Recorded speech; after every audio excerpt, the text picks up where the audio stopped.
क्या ईरान और इजराइल के बीच फिर से टकराव हो सकता है? क्या हमास इजराइल की शर्तों को मान गया है और क्या इजराइल हमास के साथ संघर्ष वार्ता के लिए सहमत हो पाएगा? यूक्रेन संघर्ष विराम को लेकर भी खबर आ रही है, जिसमें डोनाल्ड ट्रंप ने क्या कहा है ये भी जानेंगे आज की इस वीडियो में। इन 3 बड़ी खबरों के बारे में जो आपको आसान और सरल भाषा में बताने की मैं पूरी कोशिश करूंगा।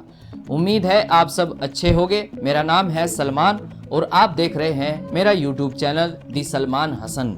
खबरें अहम है, गुजारिश है कि वीडियो पूरा जरूर देखें। अल जजीरा की रिपोर्ट के मुताबिक राष्ट्रपति ट्रंप ने यूक्रेन टकराव समाप्त करने के लिए राष्ट्रपति पुतिन और राष्ट्रपति जेलेंस्की के बीच शिखर सम्मेलन वार्ता का प्रस्ताव रखा है। राष्ट्रपति ट्रंप का कहना है कि कीव यानी यूक्रेन की राजधानी के लिए सुरक्षा गारंटी यूरोपीय देशों की ओर से दी जा सकती है, जिसमें वॉशिंगटन तालमेल और योजना बनाने में मदद करेगा। जैसा कि आप जानते हैं, राष्ट्रपति ट्रंप और राष्ट्रपति पुतिन अलास्का में 15 अगस्त को मुलाकात कर चुके हैं। रिपोर्ट के मुताबिक उस मुलाकात को लेकर अमेरिकी राष्ट्रपति ने कहा था कि यूक्रेन संघर्ष समाप्त करने के लिए कोई समझौता नहीं बन पाया है। वहीं रूसी राष्ट्रपति ने आपसी समझ की बात कही थी, लेकिन अब खबरें आ रही हैं कि राष्ट्रपति ट्रंप इस मामले को लेकर आमने सामने बैठकर हल करना चाहते हैं। रिपोर्ट के मुताबिक अमेरिकी राष्ट्रपति ने व्हाइट हाउस में यूक्रेनी राष्ट्रपति और अन्य यूरोपीय नेताओं का स्वागत किया और सोमवार को इस बात की घोषणा की कि वे रूसी राष्ट्रपति पुतिन और यूक्रेनी राष्ट्रपति जेलेंस्की के बीच आमने सामने बैठकर वार्ता बुलाने की योजना बना रहे हैं। खबरों की अगर बात करें तो राष्ट्रपति ट्रंप ने कहा है कि उन्होंने राष्ट्रपति पुतिन से फोन पर बात करने के बाद शिखर वार्ता का प्रस्ताव दिया है, यानी ऐसी बातचीत जिसमें यूक्रेन और रूस दोनों देशों के राष्ट्रपति आमने सामने बैठकर चर्चा करेंगे ताकि संघर्ष रुक जाए। राष्ट्रपति ट्रंप ने टकराव समाप्त करने की दिशा में इसे बहुत अच्छा और शुरुआती कदम बताया है। यूक्रेनी राष्ट्रपति ने अमेरिकी राष्ट्रपति ट्रंप से मिलने के बाद कहा कि वे राष्ट्रपति पुतिन से आमने सामने मिलने के लिए तैयार है। रिपोर्ट बता रही है कि राष्ट्रपति ट्रंप चाहते हैं किसी भी तरह से यूक्रेन संघर्ष समाप्त हो जाए, जिसको लेकर वे एक बड़ी भूमिका निभाते नजर आ रहे हैं। लेकिन देखना होगा जब दोनों देशों के राष्ट्रपति संघर्ष को समाप्त करने के लिए बात करेंगे तो क्या फैसला निकल कर आता है। बढ़ते हैं अपनी दूसरी खबर की ओर।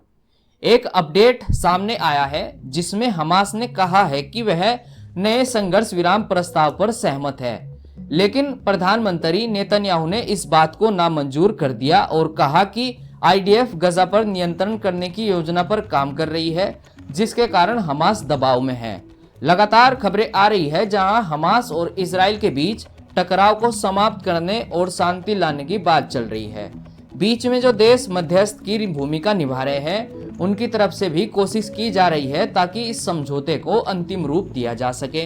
द टाइम्स ऑफ इजराइल पर आई 18 अगस्त की रिपोर्ट के मुताबिक हमास ने मध्यस्थों को बताया कि वह संघर्ष विराम और बंधक रिहाई प्रस्ताव को स्वीकार करता है। सूत्रों के हवाले से कहा गया है कि इस प्रस्ताव में 60 दिन का विराम और 10 मौजूदा बंदियों की रिहाई शामिल है। यह प्रस्ताव मिस्र और कतर के मध्यस्थों ने हमास को प्रस्तुत किया था। हमास का कहना है कि फलस्तीनी गुटों ने भी इस पर सहमति जताई है। इजरायली अधिकारियों ने पुष्टि की कि यरूशलेम को हमास का नया प्रस्ताव मिल गया, लेकिन इजरायली प्रधानमंत्री बेंजामिन नेतन्याहू ने हमास के जवाब को खारिज करने का संकेत दिया है। उनका कहना है कि इजराइल गजा सिटी पर नियंत्रण करने वाली योजना पर आगे बढ़ रहा है और हमास भारी दबाव में है। रिपोर्ट ये भी बताती है कि इजराइल अभी भी अपनी वही शर्तें रख रहा है, जिनमें सभी बंधकों की रिहाई और अन्य शर्तों का पालन शामिल है। हालांकि खबरों के मुताबिक यह भी कहा जा रहा है कि हमास और इजराइल के बीच जो नए समझौते की बात चल रही है उसमें इजराइल अपनी शर्तों के विकल्पों पर विचार कर रहा है, यानी कहीं ना कहीं अभी भी उम्मीद बनी हुई है कि हमास और इजराइल के बीच कुछ विकल्पों पर बात बन सकती है। दोस्तों, आप इस मामले को लेकर क्या सोचते हैं? अपनी राय कमेंट्स में जरूर दें। रिपोर्ट काफी लंबी होती है, लेकिन हम आपको जरूरी बातें आसान भाषा में बताने की कोशिश करते हैं। खबरों में आगे बढ़ते हैं। इस वक्त खबरें बता रही हैं कि ईरान और इजराइल के बीच फिर से टकराव हो सकता है। द हिंदू की 18 अगस्त की रिपोर्ट के मुताबिक ईरान ने चेतावनी दी है कि इसराइल के साथ संघर्ष किसी भी समय दोबारा शुरू हो सकता है। रिपोर्ट बताती है कि ईरान के पहले उपराष्ट्रपति ने कहा कि हमें हर समय टकराव के लिए तैयार रहना होगा। उनका कहना है कि हम संघर्ष विराम में नहीं बल्कि ऐसे समझौते पर हैं जो पक्का नहीं है। आसान भाषा में कहे तो रिपोर्ट के आधार पर यह समझा जा सकता है कि ईरान मौजूदा हालातों को अस्थायी शांति समझौता नहीं मानता।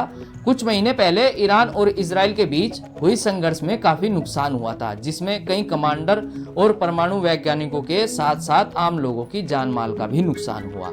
ईरान ने भी इजराइल पर जवाबी कार्रवाई की थी, जिसमें वहां भी काफी नुकसान हुआ।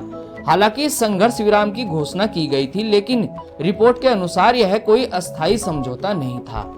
ईरानी मीडिया से बात करते हुए सुप्रीम लीडर आयतुल्ला खामनेई के सैन्य सलाहकार ने कहा है कि देश मुश्किल हालात के लिए योजना बना रहा है। इन सब बातों से लगता है कि ईरान और इजराइल के रिश्तों में एक नया मोड़ फिर से आने वाला है। क्या दोस्तों, ईरान और इजराइल फिर से आमने सामने हो सकते हैं? आप इन खबरों को लेकर क्या सोचते हैं, हमें कमेंट्स बॉक्स में जरूर बताएं।